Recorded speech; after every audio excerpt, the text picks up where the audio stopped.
Hi, welcome to our channel where we share the most intriguing stories. All I wanted was peace, a quiet mountain retreat far from HOA meetings and gluten arguments. But one perfect view turned into a war zone, and I became the enemy of a neighborhood I didn't even belong to. Welcome to the battle for the skyline, and it's about to get personal. I never planned to make enemies with a neighborhood I didn't even live in. All I wanted was peace, a few acres of silence, a breath of alpine air, and maybe someday, a deck where I could sip coffee and listen to the wind instead of my ex-wife yelling about her gluten allergy. That's why I left Austin after the divorce. That's why I bid on a forgotten slice of land tucked into the ridge outside of Golden Aspen Valley. It was a weird auction lot, remote, unloved, and surrounded by nothing but steep pine-covered slopes and the kind of silence that cities kill. And it was perfect. I bought it clean. No liens, no covenants, no HOA. County records confirmed that the old Gregson property, once belonging to my great-uncle Henry, had been officially surveyed, subdivided, and exempt from all community zoning overlays. When I saw that line on the official plat, private parcel not included in Golden Aspen Ridge, I grinned like a man who just found the last beer in the fridge. I'm an architect. I know how these things work. And I knew, for once, I had found a place where I could build what I wanted, how I wanted, without some polyester-clad committee arguing about which shade of beige is less offensive. It took me 6 months to design the place, a minimalist alpine chalet with low-E glass walls, charcoal steel accents, and a roof line that hugged the terrain like a whisper. Everything, from materials to slope angle, was in compliance with county codes. Every permit was pulled. Every environmental guideline was followed. There was even a snow shed study done just to shut up any theoretical bureaucrat who might care. My house didn't tower, it didn't blare, it didn't even blink. It simply existed the way rocks do, silent, confident, and unmoved. The trouble started with binoculars. I was up at the site watching the early stages of excavation when I noticed a pair of glints from a distant deck down in the valley. Someone watching. At first I assumed it was just curious hikers. But then I saw the binoculars lower and a figure, slim, upright, briskly coiffed, stepped back inside a house that looked like a furniture catalog exploded onto a wine mom's Pinterest board. I didn't think much of it. That was the last time I underestimated her. Her name, I would learn very quickly, was Karen Bartholomew, HOA president, guardian of mountain harmony, and self-proclaimed curator of visual purity. The HOA she ran, Golden Aspen Ridge, was an upscale gated community nestled in the valley bowl below my ridge. Their community had matching fences, mailbox standards, seasonal wreath quotas, and at least 3 couples who regularly wore coordinated tennis outfits to dinner. You get the picture. About a week later, while I was reviewing site plans with my contractor, a brand new Lexus SUV pulled up the gravel road. That road, mind you, is not even marked on the HOA's community maps. It was part of the original parcel easement. Out steps Karen, khakis ironed sharp enough to slice concrete. She didn't wave. She marched. "Excuse me," she called out, not looking at me so much as inspecting me, like I was a rust stain on a white towel. "Hi," I replied cautiously, brushing dust from my hands. She didn't smile. "I'm Karen Bartholomew. I'm president of Golden Aspen Ridge." I nodded slowly. "Nice to meet you. I'm Sam Gregson. This is my property." Her mouth twitched. "Yes? That much is clear. I came because several residents have expressed concerns." I raised an eyebrow. "Concerns?" She pointed toward my foundation. "We've noticed construction activity here. It's quite visible from several of our back decks." I shrugged. "I imagine it would be. You're about 400 feet downhill." "Yes? And unfortunately, that view is protected under our HOA's Community Aesthetics Clause. It's part of the visual charter. The integrity of our mountain skyline has been compromised." I blinked. "Your what?" She cleared her throat. "The architectural view corridor. Our residents paid for unobstructed natural scenery. What you're doing violates the intent of our elevation standards." I let out a slow breath, amused and mildly alarmed. "Karen, and I say this with all due respect, I'm not in your HOA. I'm not even near your HOA." She held up a thick folder, HOA letterhead and all. "We've had our mapping committee analyze your parcel. While technically outside the current jurisdiction, your structure impacts the optical piece of Golden Aspen Ridge. We'll be issuing a formal notice. That was when I realized two things. 1. Karen didn't recognize boundaries. 2. This was going to be fun. I didn't take the folder, I just looked her in the eyes. You're welcome to send whatever you like. But this is private land, legally purchased and approved for residential construction. If you want to contest it, you'll need to talk to the county. She pursed her lips so tight they disappeared. I'm just trying to maintain the character of our community, Mr. Gregson.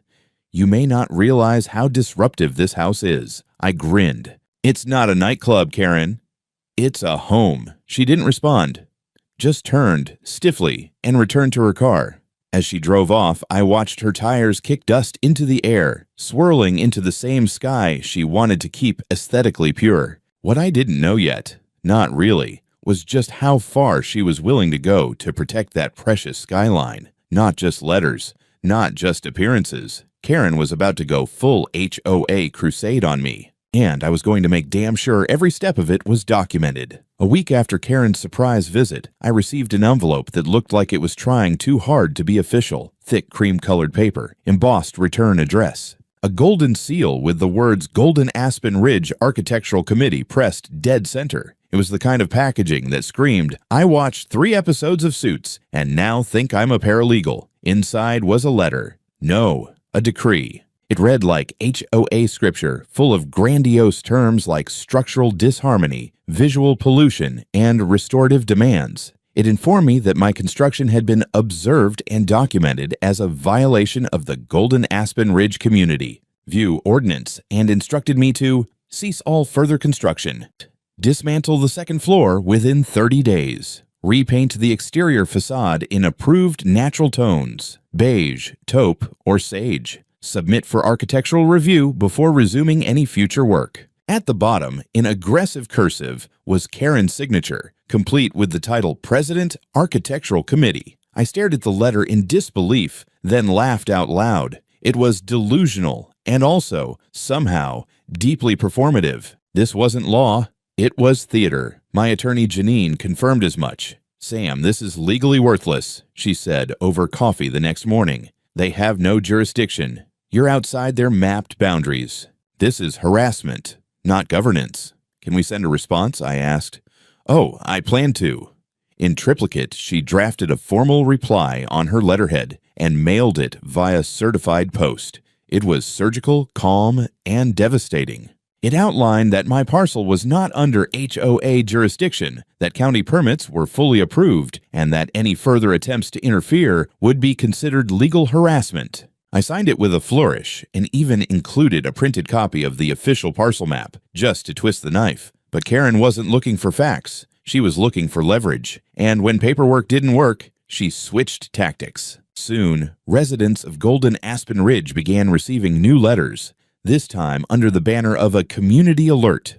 These weren't addressed to me. No, they were targeted at the neighbors. They warned of a non-compliant visual obstruction being erected near the northeast ridge, a structure that would negatively impact property values and obstruct scenic views. It called on residents to support the protection of our shared environment and to stand united against external threats to our aesthetic balance. It sounded like propaganda written by someone who just learned the word aesthetic. Karen even included a form letter already addressed to the county development board so residents could sign and send in complaints. All they had to do was add their name, click, and mail. HOA weaponization made easy. One of the residents, an older man named Dave, a retired geologist with a wicked sense of humor, emailed me a copy. He added, "Not all of us are drinking the HOA Kool-Aid. Just thought you'd want to see the script." Then came the kicker. A new envelope arrived, this one hand-delivered by a courier.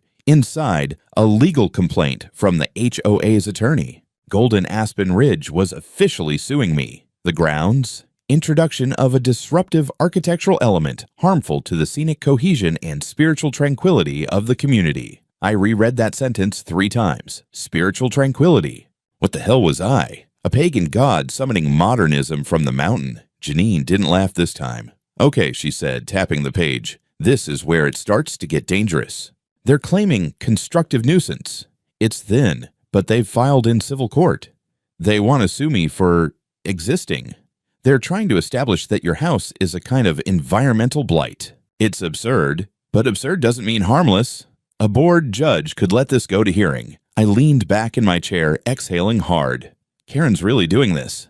Janine nodded. She thinks she's the final line of defense between civilization and whatever sin she thinks your roofline represents. So we prepared. I started collecting everything: permits, zoning maps, aerial photos, even the soil stabilization analysis. Janine filed a motion to dismiss and a motion for sanctions, but before we could even get on the court docket, Karen made another move. She held a community preservation forum at the HOA clubhouse. I wasn't invited, obviously, but I got hold of a video recording. A friend of mine, same geologist, bless him, snuck in a GoPro clipped to his jacket and recorded the whole thing. Karen stood at the front of the room like she was hosting a church revival. "This house threatens the integrity of our skyline," she said, pointing to a slideshow with a red circle around my house like it was a UFO. "This is not a home. It is a visual wound upon our ridge." People applauded. I had to pause the video and walk away for a moment, not because I was upset, but because I was amazed. She had declared war on me, not with laws, but with metaphors.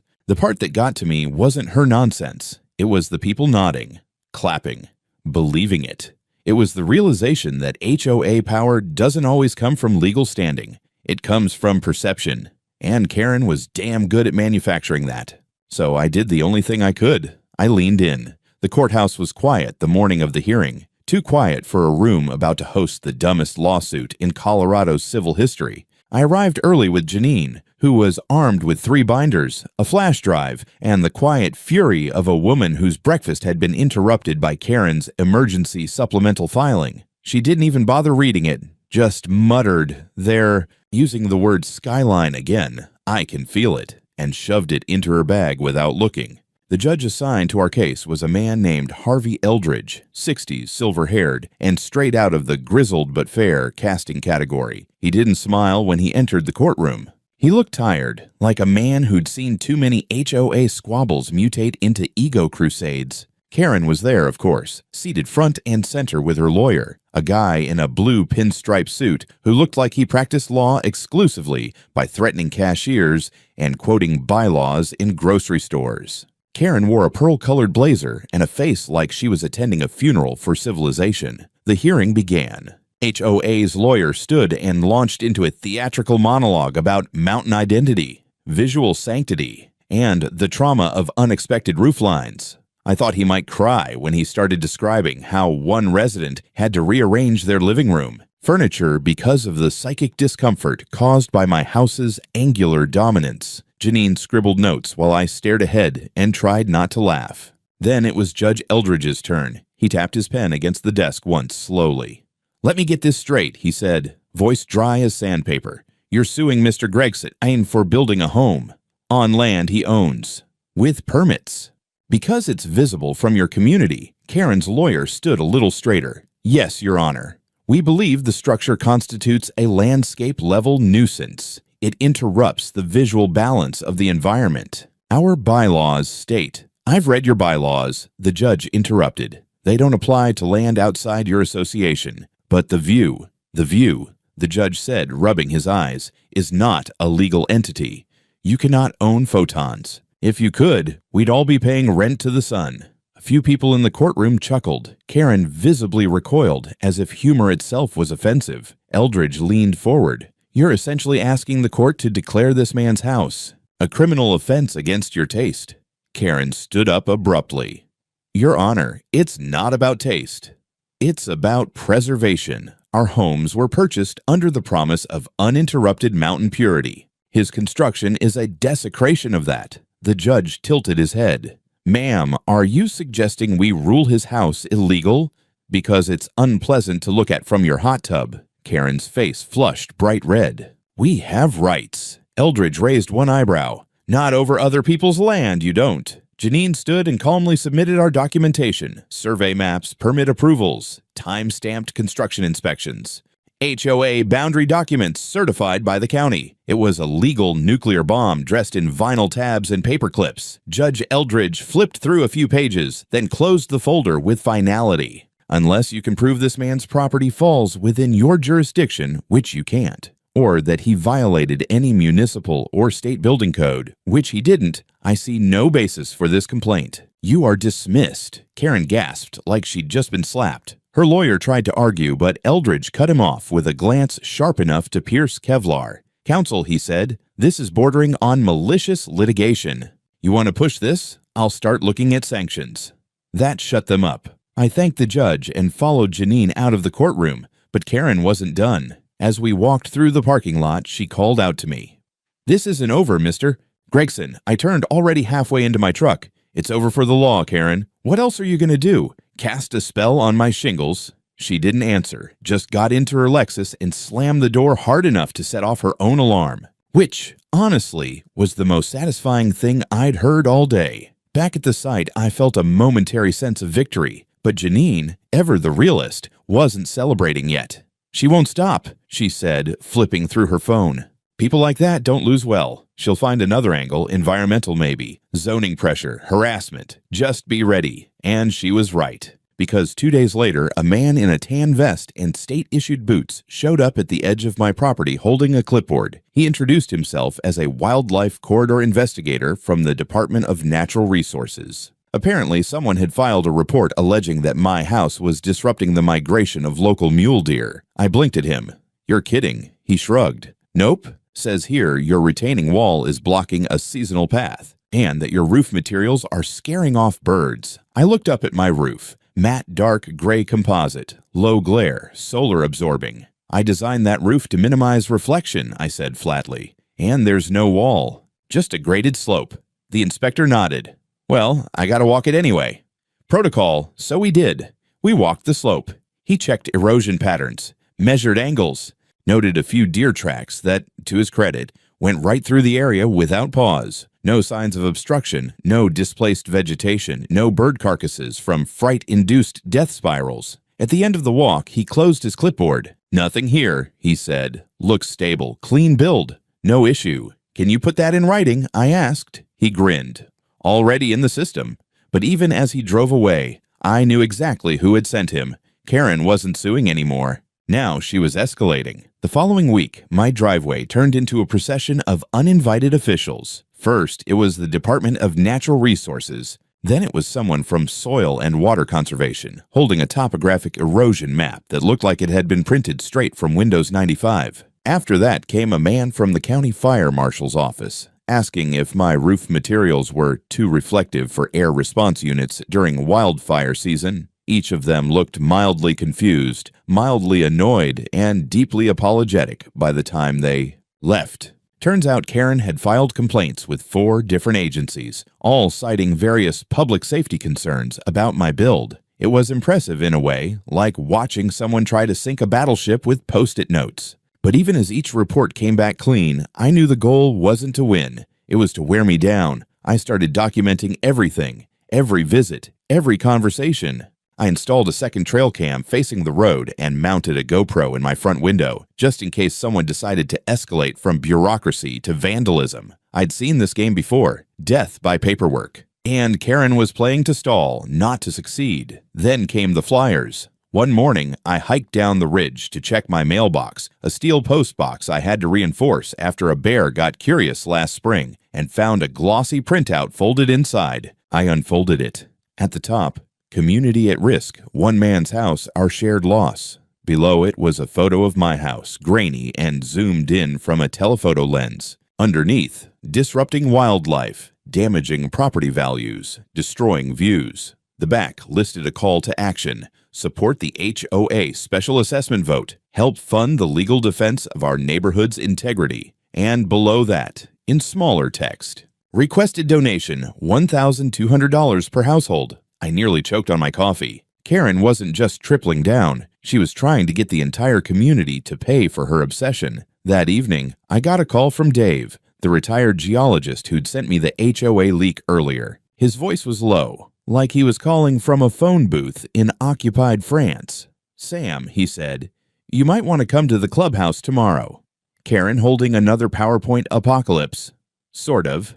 "She's calling for a special vote. Wants to amend the budget to cover extended litigation costs and expert witness fees for the lawsuit that already got laughed out of court. She's calling it Phase 2.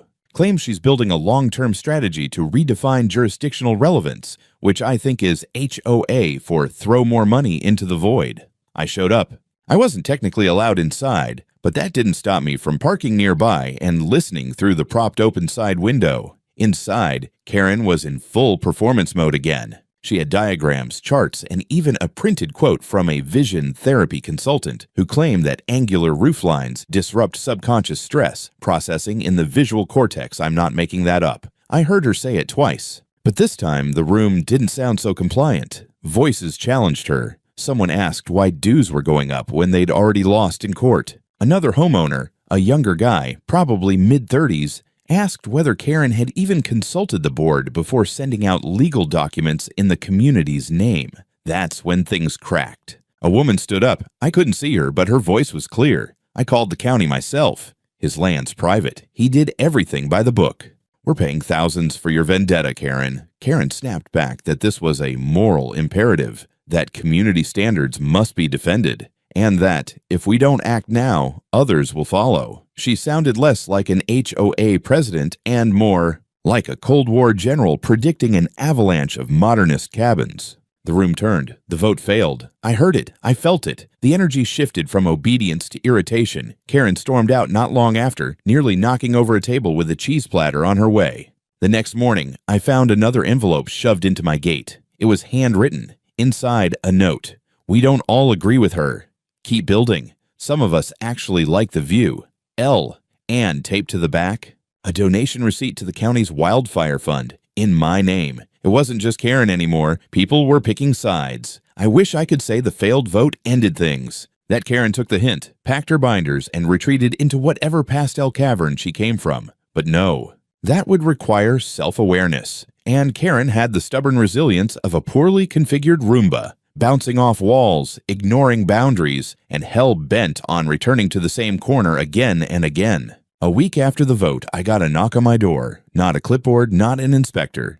A knock. It was a man in a neat gray suit with a county seal on his badge. He introduced himself as Thomas Avery from the Zoning Review Board. Behind him stood a younger woman with a laptop and a measuring wheel. I gestured toward the slope behind me. Let me guess, someone reported my porch for being too smug? Avery cracked a grin. No, sir. But we did receive a zoning variance complaint alleging structural encroachment onto unimproved public land. We're just here to verify. He held up a faded copy of an old trail map. According to this mystery complainant, my east retaining wall overlapped a historical footpath, one supposedly recorded in a 1973 Parks Department archive. Except, I said, pointing to my survey stakes, that footpath hasn't existed for 40 years, and I have a certified parcel map from last year, signed by the county surveyor. Avery nodded. We figured. Still have to check it out, though. So we walked. Me, Avery, the assistant with the laptop, and a deeply offended bluebird who kept dive-bombing my head like I'd insulted his nest. It took about an hour, but the verdict was clear. The wall was fully within bounds. The public land was a ghost, deregistered, absorbed, and reassigned to private holdings 3 decades ago. They left with polite apologies and promised a written report within 72 hours. I thanked them and offered cold water, professionalism all around. And yet, the sheer fact that they'd come, again, told me everything. Karen had moved from institutions to paperwork warfare, and she wasn't alone. Later that evening, Janine called. She sounded pissed, which was rare. Normally, she kept the composure of a FedEx delivery driver at peak Christmas rush. Irritated, but functional. This time, she was livid. They filed a motion, she snapped. An amendment to the original lawsuit, even after dismissal. Can they do that? No, not legally. But it's styled as a motion to reconsider, claiming new evidence. Supposedly a realignment of jurisdictional boundaries based on an old deed. My heart dropped. You mean forged maps? She sighed. We'll find out tomorrow. I've already pulled county records and requested originals. But if this is what I think it is, they're using a fake plat overlay to claim your lot falls within HOA airspace. Airspace? Basically, they're alleging visual jurisdiction, like how cities sometimes regulate billboard placement. But this isn't a city, and HOA can't enforce anything outside their lines. Unless those lines change. Janine was quiet for a second. I've seen this once before. Down in Arizona. HOA redrew their map, snuck it into the county archive without proper hearings. Took 2 years to undo. The guy died before it got fixed. Jesus. Don't worry. We're not letting that happen. I've already booked a meeting with the county recorder's office. The next morning, we met at the county archive. It smelled like old paper, lemon cleaner, and budget to spare. Janine moved like a predator. Heels sharp, laptop open, printouts ready. We were led to a terminal by an overworked clerk named Marcy, who handed us 3 key documents: the original plat, the HOA charter overlay, and the newly filed jurisdictional revision labeled as Amendment 12B. We stared at it. It was sloppy. The lines had been redrawn using GIS software, sure, but without proper surveyor stamps. They'd expanded the HOA by exactly 422 feet uphill, just enough to touch my property line. No legal basis, no hearing, no vote. Illegal, Janine muttered, snapping photos. We've got them. But the damage was already rippling. That evening, I received a cease and desist letter, this time from a third-party law firm representing a coalition of HOA residents. Not Karen directly, but a group she'd rallied. They accused me of knowingly building on contested land and threatened to pursue damages for property devaluation and community disruption. I laughed so hard I dropped my beer. But when I turned back to my driveway, I noticed something new. A drone, hovering, watching. That drone became a regular visitor. At first, it hovered cautiously, 10, maybe 15 feet above the tree line, its little blinking light twinkling like a smug star. Then it got bolder, swooping lower each day, circling the property at dusk. Once I stood on the deck with my coffee and stared straight into its lens, middle finger raised like a patriotic salute. It zipped off, offended or triumphant. I couldn't tell. By the third day, I was over it. I called the sheriff's office. Not 911, just the local dispatch. A deputy named Elena Ortiz came out that afternoon, driving a dusty SUV with one burnout taillight and a dent in the front bumper that looked suspiciously fist-sized. She listened patiently as I explained the drone's behavior. I showed her the footage from my trail cams and the time-stamped videos from the GoPro aimed at the sky. She squinted at the screen and muttered, "Persistent little bastard."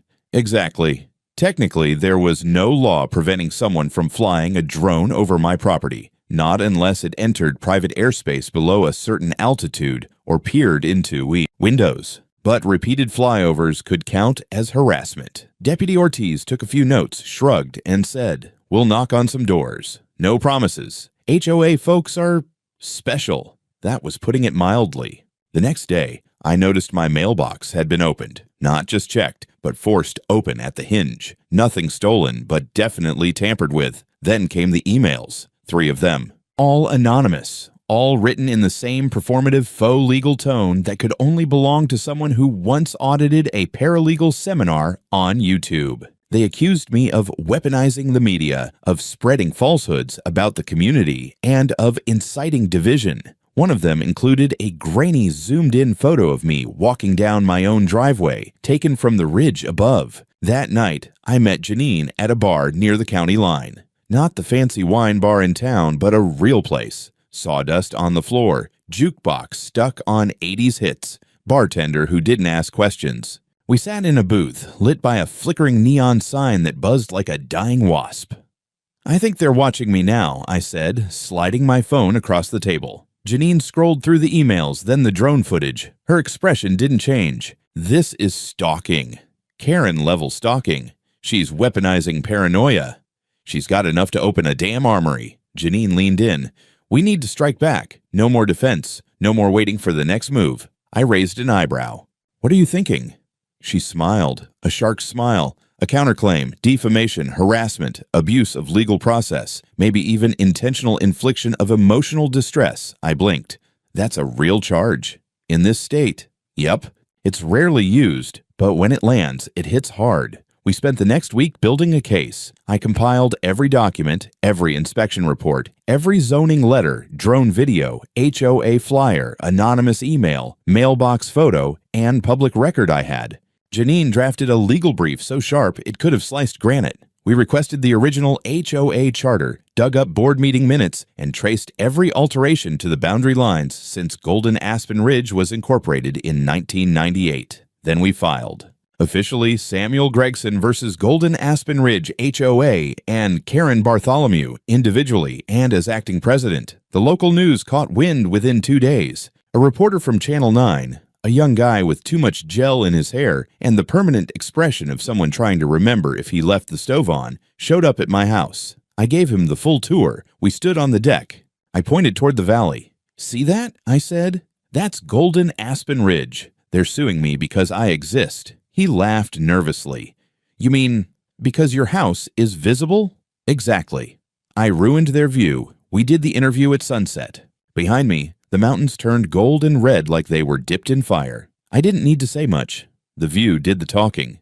The story aired that Friday. By Saturday morning, I had 36 emails from people I'd never met. Some were supportive. Others shared their own HOA horror stories. One woman said her HOA fined her for drying clothes on a line. Another said they painted her fence without asking, then charged her for the paint. But one message stood out. It came from someone inside the HOA board. No name, just, "You're not alone. Some of us want her gone too." Wait for the next board meeting, change was coming. And this time, I wasn't the only one pushing.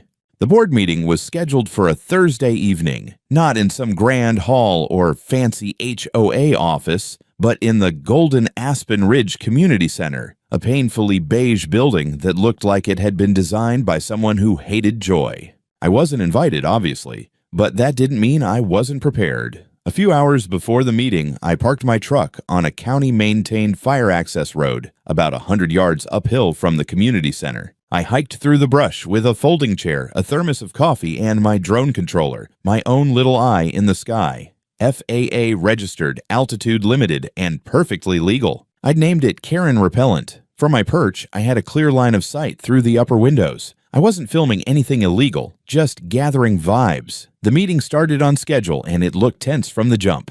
I couldn't hear words, but body language said everything. Karen stood at the front, arms folded, pacing like a dictator with a bad back. She had a projector, of course, and was showing slides, probably some cherry-picked photos of my house, bathed in ominous lighting, like it was a Bond villain's lair. But then came the first interruption. A man in a navy blazer, mid-50s, tired eyes, homeowner energy, stood up and said something. Karen tried to wave him off, but he didn't sit down. Another woman chimed in, then a third. The momentum shifted like a tide turning. I watched her composure crack, her arms tightening, voice rising. She was losing control. Down below, Janine was inside. As a licensed attorney with a filed counterclaim, she had every right to observe. And she wasn't just observing. She was recording everything on a body cam pinned to her blazer. That footage became gold. Karen, cornered and defensive, let it all out. She admitted, on camera, that she personally submitted the zoning complaint to the Department of Natural Resources.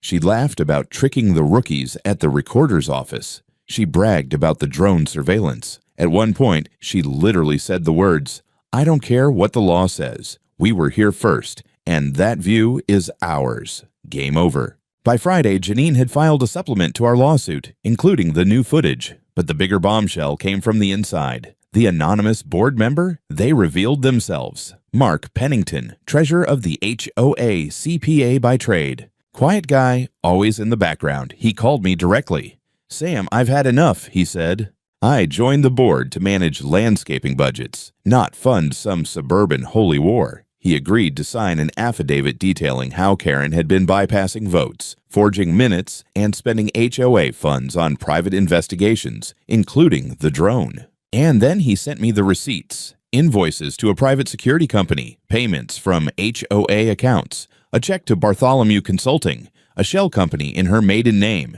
We didn't just have a case. We had evidence of financial fraud. Janine nearly squealed. This isn't just civil anymore. This is criminal. The next week was a hurricane. Janine filed a motion to escalate the case to Superior Court, citing abuse of fiduciary duty and misappropriation of HOA funds. We requested a forensic audit. The sheriff's department opened an inquiry. Karen was subpoenaed. And the residents, they turned. Some emailed me to apologize. Others thanked me for exposing her. One even dropped off a pie, pecan, still warm, with a sticky note that read, "For the guy who broke the HOA curse." But Karen, she didn't go quietly. I came home one night to find my driveway spray-painted in red.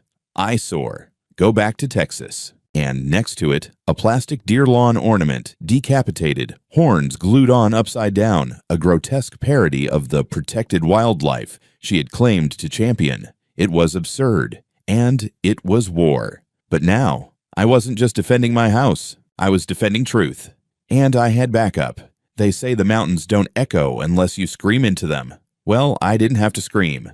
The paperwork did it for me. By the time the audit team showed up at the Golden Aspen Ridge HOA office, 2 investigators and county windbreakers with hard drives and clipboards, Karen was already in freefall. Her name was removed from the HOA's public website. Residents had called an emergency vote for her dismissal. Mark, the treasurer, had submitted every shred of financial data from the past 3 years, down to the receipts for catered luncheons and community engagement seminars held at her favorite winery. I didn't go to the final court hearing just to win. I went to finish what she started. Janine and I sat side by side in the packed courtroom, flanked by journalists and a couple of homeowners who'd become unlikely friends, ex-enemies of circumstance, now cheering me on like I was a local hero. Judge Eldridge presided, that same half-grimace tugging at his cheek like he was torn between laughter and contempt. Karen entered with her attorney, a guy who looked like he practiced law from a Craigslist ad. Her face was stiff.